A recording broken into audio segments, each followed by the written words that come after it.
so this is how much.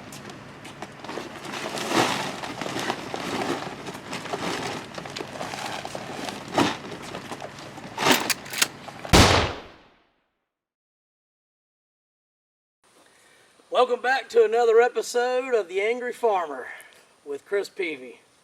Chris, I know we've already touched on a lot of maintenance with feeders, and we've gone over a lot of the ProBlend deer feed and a lot of the benefits of it.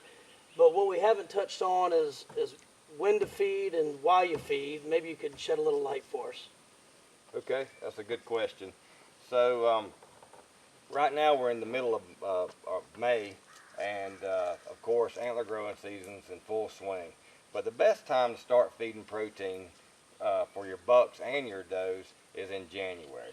In January they really turn back on into the protein, and that helps them come out of the rut and cold weather, put back on body fat, get the weights back up, and they're all ready to go by the time February, March rolls around and they start producing antler growth for your bucks. Also, this is helping the does recondition themselves, getting ready to drop those fawns and have healthy fawns and produce all the milk for the lactation rates.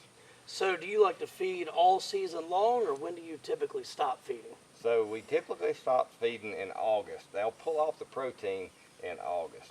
So a lot of people think, they have the misconception that protein and attractant is the same thing, and it's not.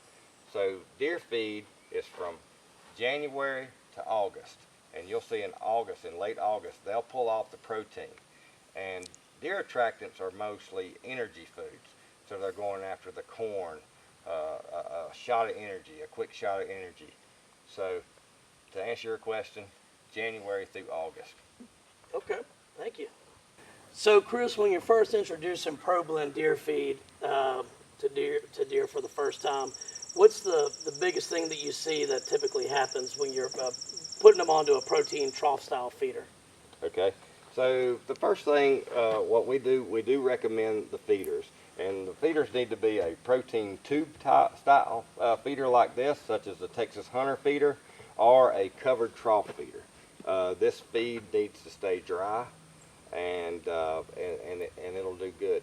The great thing about the feed is sometimes they'll take right to it, sometimes it takes a little bit of coaxing, and most of the time it's the new feeders that are out. It's the big green monster, you know. So is there any tips or tricks when you're introducing protein for the first time to kind of get a lot of these deer interested, just to introduce them to it?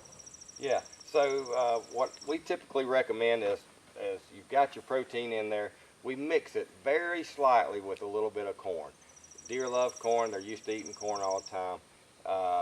The first time around, mix about 20% of corn in with the feed if you need to, and then go outside around your feeder in a 20-foot range around it, or 30-foot, sprinkle out some corn on the ground, get them used to coming up to the feeder. They know the feeder's not going to hurt them, and just as soon as the first doe comes up and sticks her nose in there, or buck, or fawn, and starts eating out the feeder, the rest of the deer will follow. Then you would say that you could probably taper back on that corn a little bit as time goes on? Yeah, absolutely. Okay. I would, once they get the eating out the feeder and you've got your camera running, or you're noticing that the feed's coming out of there, definitely pull off the corn. What that's doing is cutting down all the ratios in the feed, and you're not getting the nutritional value that we've got in there set for these deer. Great. Thank you so much, Chris. Yes, sir.